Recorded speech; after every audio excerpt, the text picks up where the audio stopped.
so freaked out, so humiliated. I feel outclassed, I feel overrated. Why did you, a Negro, stand in line? He said, I want you. Each day we get closer to the big bad fire. Oh, and I look down at the sickness in you, your hands reaching out for my location. But you're so lost in the things you do that you're caught in a double vegetation.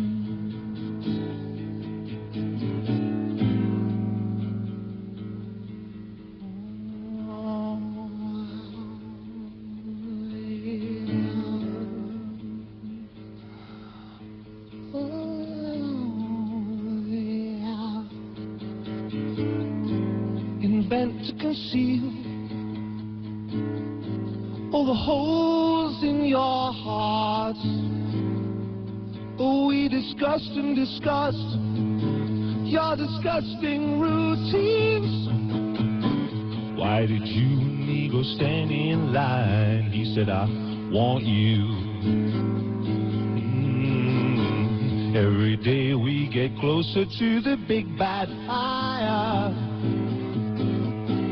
Oh, and I look down at the sickness in you, your hands reaching out for my location. But you're so lost in the things you do that you're caught in a double vegetation.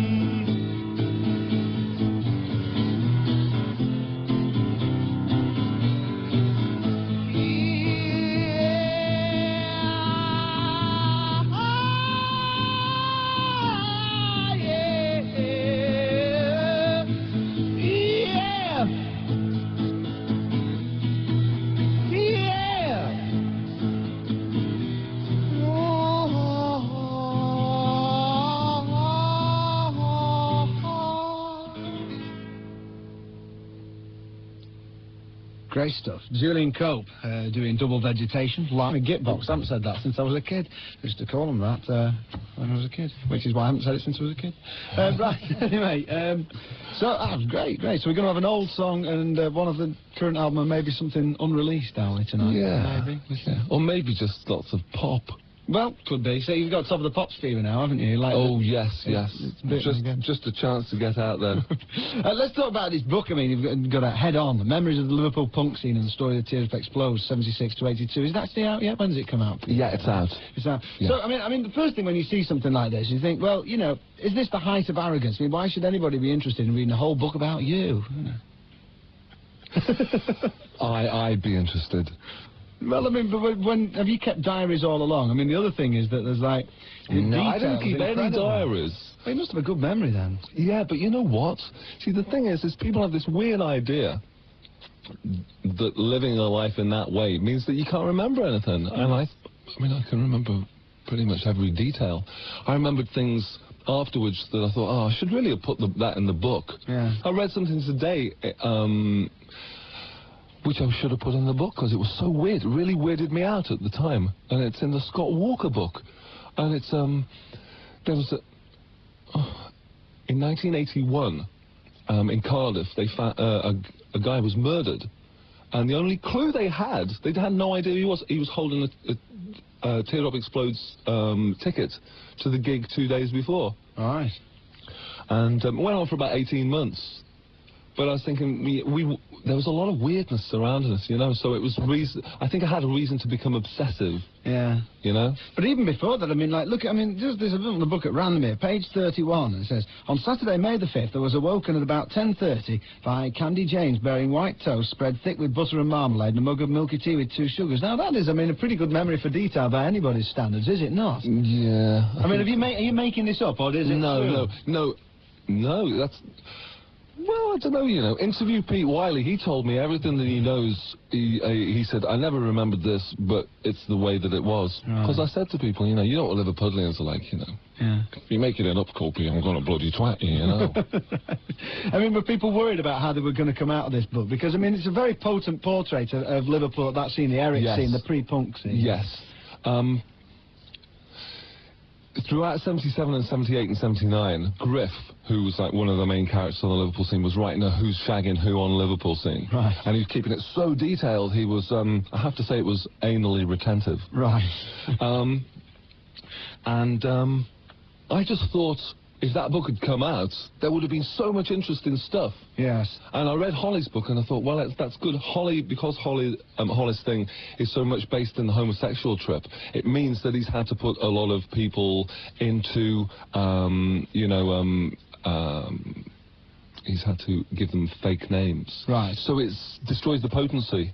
Right. And I thought, well, I come out as such a plank in the book that everybody else deserves what they get, because I'm always more of a plank. Well, I mean, you seem to have gone to enormous lengths to kind of make yourself, at times, as sort of unglamorous as possible, because on the one hand you had this self-confessed urge to be a pop star and a sex symbol and all this. On the other hand, you keep telling us about, you know, how you're defecating in the shower and squashing it down with someone's toothbrush and all this thing, you know, urinating on carpets. I mean, like, why did you take us into the bathroom with you? What does that tell us about you? I mean, why didn't you stop there? You know, it's like, this was always what was said about Martin Amis, wasn't it? He was like the first novelist to take all his kind of heroes into the bathroom, you know? Yeah, I don't know, I just think there's so much interesting going on in the bathroom. Well, there is in your band. I mean, it's very colourful. But I mean, the other thing is like, you know, especially when the band get on tour in America, is you get the sense that it is a kind of, without being overly kind of puritanical about this, and without condoning everything that went on, I mean, it was just a drug-fueled life out of control, wasn't it? Yeah, it was horrible. The thing is, right, what I was trying to explain in that was because, you know, because I'd been the public face of the group, everybody thought that I was the mad one. Right. And I wanted to say, no, it wasn't that. It was like the group psyche was mad. It was nothing to do with that, you know? Yes. It's, Balfour was just as mad. Just because now he's, you know, just made millions from selling his record label doesn't mean to say he wasn't mad then. Right, because he has food records now. That's, Blur yeah, and all that. That's it, yeah. So, so it wasn't just me, you know. I mean, if you read that, when you get to the end, you'll think the maddest one was Colin, the last manager. I mean, it's very, in a sense, that's the thing, isn't it? Because you started out, and you right from being a kid, you know, and you get, I mean, I think quite rightly, you get through all that, but it sort of sets the tone of it, and, you know, then you get into the stuff that everybody wants to know about, but you've set the sort of base for it. But there are two struggles going on, which I find quite touching, really, because, you know, you are known, and everybody says, Julian Cope, always out of it. But actually, you had a real struggle, because you wouldn't sort of touch some of the substances and things that were around, and other people were taking. That was the whole point. There's a chapter in there which is when I discover the rest of the group are taking drugs, and I'm just matronly, you know. You know, oh, now we're in bloody Hawkwind, are we? What's the crack, fellas?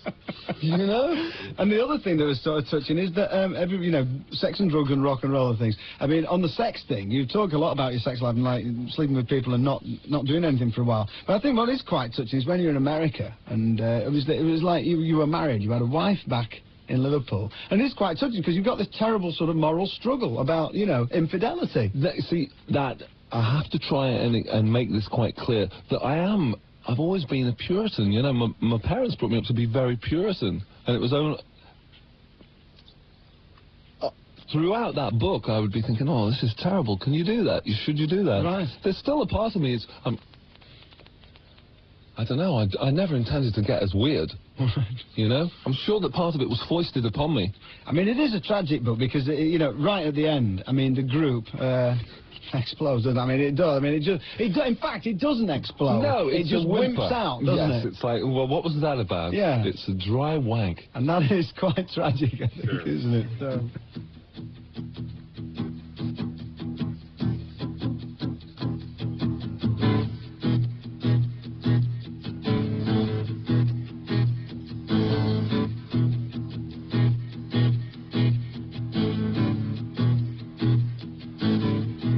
Some people lead their life like a major league drag.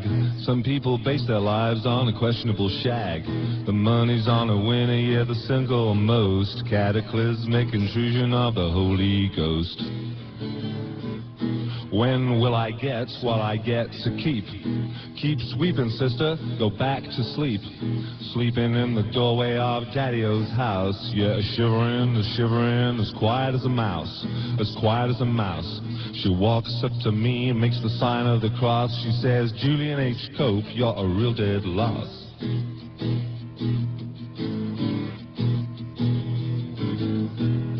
Slave to a slavering, hollering dog.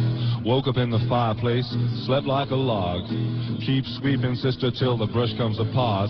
But just remember, women are supposed to fart.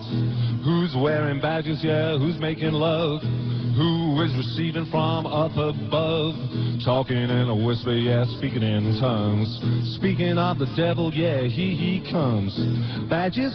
Badges? We don't need no stinking badges. You specify too civilized. I wanna be a savage. I wanna be the righteousest son of man. You know, I wanna be the pauper of the whole darn clan. She walks up to me and makes the sign of the cross. She says, Julian H Cope, you're a real dead loss. I don't know, I couldn't quite say. I mean, like, Julian H Cope, was that the obvious any response to when Tony Wilson changed his name to Anthony H. Wilson? Was it about that? It never occurred to me, you know. Did it not? It's, you know, it's that old American phrase, Jesus H. Christ. Right. And, I wonder if Anthony H. became Anthony H. for that reason. Well, I thought it was when you got sort of delusions of artistic credibility. You know, as a friend of mine, Frank Sidebottom, said that Tony Tiger, you know, off the Frosties advert, was changing his name to Anthony H. Tiger. Yeah. That's right. Well, Mickey Mouse is the, you know, the uncomfortable adolescent years of Mickey Mouse when he was Mike Mouse. Right, you know? right. I mean, you changed your name before. Weren't you Kevin Stapleton for a time, as I recall? Yes, yeah. Poor judgment there, that was. That's a good name, isn't it? And when you St. Julian for a time as well. I mean, was that? Yeah. I was looking at that was post-Christian hang-up, you know. Right. Yeah, that was before I was freed, actually. I was reading today. It's quite coincidentally. It's about St. Julian the Hospitaller. Do you know about St. Julian the Hospitaller? The patron saint of ferrymen, innkeepers, and circus people, which always seemed a weird combination, didn't it? A weird grouping. You know, all these people. Weird, yeah. But the reason I was going to say it was because he ended up killing his own parents accidentally. You know, he's not a great patron saint for high-wire human cannonballs, is it? But it occurred to me that you've recently in print been saying some pretty nasty things about your parents, haven't you? Yeah, you'd like to clock your mum one because, you know, she frustrates you so much you can't speak to her anymore. Yeah, yeah. But, I suppose it came out in that interview much heavier than I intended. Was it in Vox magazine? Yes, yes. And the interview ended up being exclusively about my parents. Right. Whereas what happened was he started talking about my parents, and then I became incensed because that was the subject, and so I started talking because it's so impossible to talk about them. I don't know. It's my parents have never ever listened to anything I've ever done. Right. And they spent so many years making me the way that I was. You know, I always thought it was pretty unfair. Where they turned me into this total lunatic, and they went, "Ooh, look at this." Right. So that's what it's about, really. I mean, you feel that angry now. I mean, was that kind of... Presumably I got blown up. I mean, you don't want to kind of run round there and smack your mum in the gob, presumably? Oh, you do? Oh, fine. I mean, another thing you said in that was, like, you wanted your kids to grow up weird. Right? You said, like, you wanted to...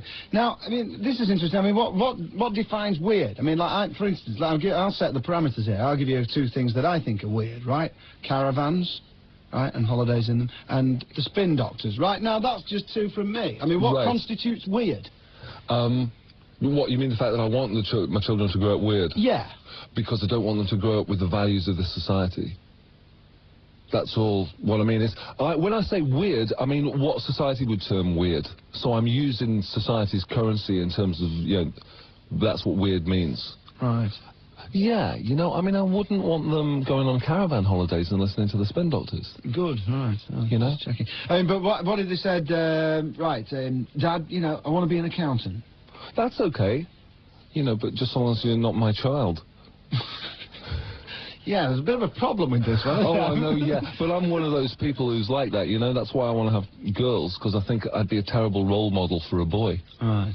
You know, what would you do in this situation, Dad? You know, while I totally weird out on top of this mountain. Right. Well, I mean, is this some kind of... I mean, obviously, travelling these sort of ancient sites and writing this book... what was it? I've forgotten the name now. The Modern Antiquarian. I just remembered it when you said it. But, I mean, you know, is this some kind of... And I hesitate to use it. Are you expounding some kind of New Age philosophy? You know what it is? It's like hard New Age. Because I hate the word New Age, but I think everybody hates the word New Age because it's so crap. Right. But it's like a hard New Age, you know? It's like, it's cosmically surfing New Age. It's not, you know, this is, you know, that's such a good vibe in my new flat in Brixton, it must be on a ley line, you know? I hate all that stuff. Right. No, it's not a cheap New Age fix. It's like it's not gong, if that's what you mean. Right. I mean, have you got a sort of a deep-rooted... Because you kind of grew up and...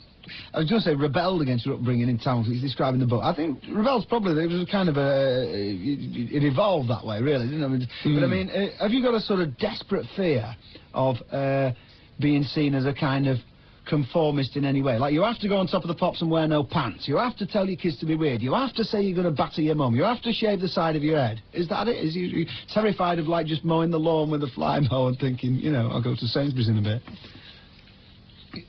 I think it's fear of falling asleep.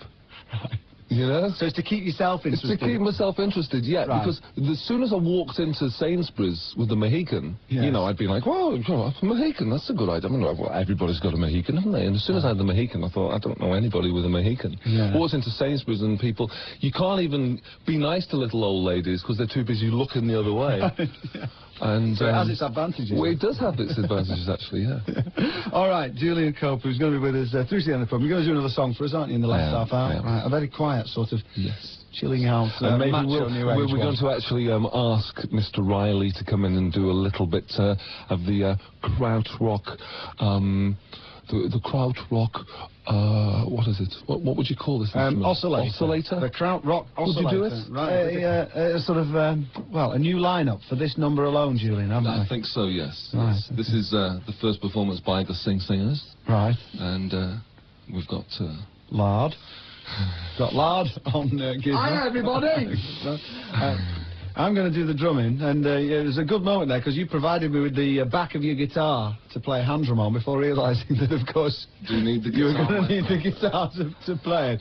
And Will Self, what are you just going to sort of endorse things in? Oh, yeah, I'll sit here enigmatically and footle with my biro. Right, it's a bit like Blixer in the Bad Seeds, then. Yeah, right, okay, very good. Presents, I want serious presents for. Serious presents, he's the man for presents. Right, I'm getting my drum kit out here, which is a box. You know, you could read a bit of... You haven't got Steppenwolf here, have you? No, but I could just intone, this book is not for everybody, which is like the key phrase, you know, this book is not for everybody. Right. Shall we do that? Shall we have that little bit halfway of... through? I'll intone as and when the mood takes me. Okay. Perfect. You can be the Alan Rickman of the organisation. So Alan Wicker. That's the bunny. Right, okay, so what's the song then, Julian? Okay, this is an old Faust song called It's a Rainy Day, Sunshine Babe. But it starts first with a new poem called A Woofer in Tweeter's Clothing. I'm a hard puff, I'm an angry puff, I'm a woofer in Tweeter's clothing. Of the hard stuff I can get enough, I'm a woofer in Tweeter's clothing. Had an overload of the overlord, oh pitiful self-loathing. I'm a woofer in Tweeter's clothing.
that's all changed and now I'm stepping out.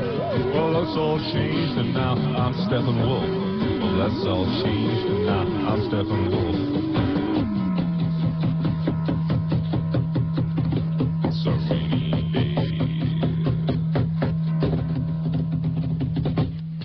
Thank you, Manchester. Oh, yeah. Okay. Form an orderly queue. All right, so